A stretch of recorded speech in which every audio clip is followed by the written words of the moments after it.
السلام عليكم، ازيكم عاملين ايه؟ بصوا، طبعا اول حاجه ندعي لاخواتنا في فلسطين ان ربنا يثبتهم ويربط على قلوبهم ويسدد رميهم ويرحم شهدائهم، لان دي الحاجه اللي احنا في ايدينا نعملها، فما نتكاسلش عنها ونواظب عليها. بالنسبه بقى للحلقه بتاعتنا النهارده، فعشان اللي ما يعرفش، من كام يوم طلع قرار بوقف التعامل بكروت الديبت كارد من خارج مصر، او لو من جوه مصر هتدفع بيها خدمه بره مصر.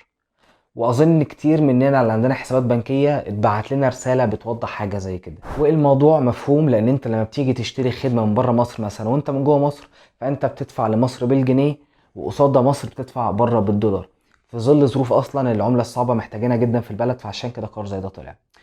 طيب يعني لحد ما ربنا يكرم والدولة تبدأ توفر لنا حلول عشان نعدي بيها المشكلة دي، ايه اللي ينفع نبدأ نعمله دلوقتي؟ لأن الموضوع ده مش مؤثر على شركة بس، او لو مؤثر عليك انت كميديا باير بس ومقفلك شغلك، حتى لو انت شخص عادي ما تفكرش الموضوع مش هيأثر عليك. انت لو بتدفع بس اشتراك نتفليكس او عندك موقع بتدفع الهوست بتاعه، فانت مش تقدر تدفع ده بالطريقة العادية زي قبل كده. فانا جاي عشان اقول لك شوية حلول ان شاء الله بإذن الله هيوفروا لك حل للمشكلة دي علشان تقدر تمشي بيهم دنيتك. هنبقى مركزين شوية على الفيسبوك، وهقول لك برضو ايه اللي يبقى ينفع ان توتال لو انت هتستخدمه في اي حاجه بره فيسبوك.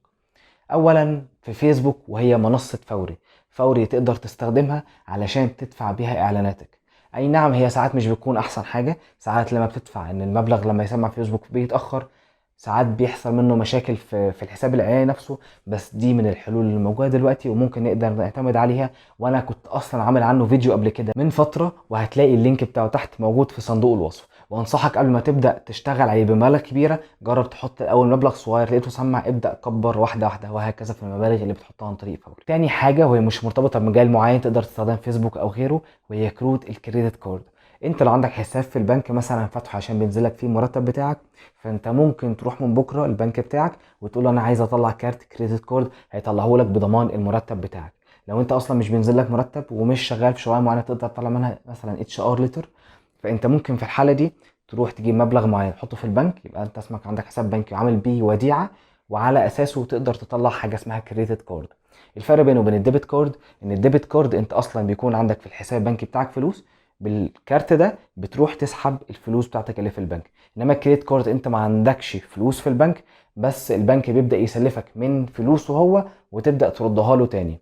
وعلشان ما نخشش في حتة القروض الربوية او الفوائد او الحرمانية والكلام ده كله، فانت بيبقى عندك وقت كده تقريبا بتاع 50 يوم تسدد فيهم المبلغ اللي انت سحبته، علشان ما ينزلش عليك فوائد، فنحاول ندفع قبل الفترات دي عشان ما نخشش في حتة ايه الحرمانية بتاعت الفوائد يعني. وبرضه ممكن تروح تسأل شيخ وتاخد منه الفتوى، لان انا مش بطلع فتوى، انا مش مسؤول عن حاجة زي كده، انا بقول لك معلومة على قدر الجزء الصغير اللي عندي من المعلومات، بس ما تاخدش بيها، روح اسأل برضه شيخ، خد الفتوى من اهل العلم يعني.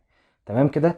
تالت طريقة واللي انا بفضلها وعايزك تبدأ تتجه ليها اصلا، لان هي غالبا هي اللي هتكمل، انما الطريقتين اللي قبل كده ممكن ده حسب توقعي اللي على قد يعني، ان مع الوقت الطريقتين دول هيبداوا يتفرض عليهم قيود زياده، وممكن برضو مع الوقت يتمنعوا. تمام.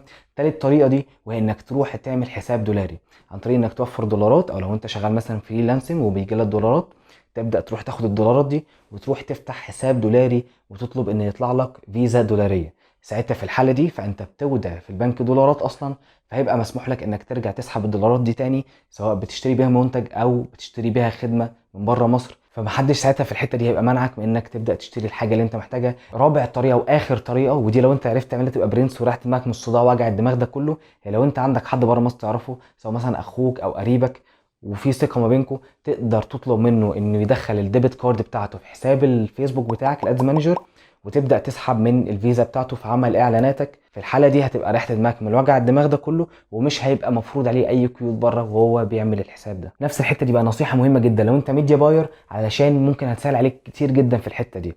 حاول تبدا حاليا تستهدف العملاء اللي بره مصر علشان تريح دماغك من وجع الدماغ الموجود دلوقتي. تخلي العميل بتاعك يدخل الفيزا بتاعته اللي من بره مصر في الاكونت بتاعه ويبدا يتخصم منه هو مباشره، وانت كل وظيفتك انا بعمل لك الاعلان بس، انت دلوقتي مش مسؤول عن الدفع، عشان تريح دماغك من الحته دي اصلا، وهتبقى اريح لك واريح له، ومش هيبقى مفروض اي قيود عليك بمبلغ الاعلان اللي انت عايز تعمله. بس كده يا سيدي، ده كان الفيديو بتاعنا النهارده. ما تنساش تنزل عليا بلايك واشتراك جميل في القناه. لو عندك اي اسئله ممكن تنزل تكتبها تحت في الكومنتات، انا بقراهم كلهم، او ممكن تخش تكلمني على صفحتي على الفيسبوك، سواء عايز تسالني على حاجه او عايزني في شغل، هسيب لك اللينك تحت في صندوق الوصف وفي اول كومنت. ولا يسالني على كوبايه الشاي، انا مأجلها دلوقتي لحد ما ربنا ينصرنا عليهم، وان شاء الله نشربها على طول. يا رب تكونوا استفدتوا من الفيديو بتاعنا النهارده، وخليكم عارفين احنا دايما خدمتكم. والنجاة والهنا والرجاء في هواك في هواك.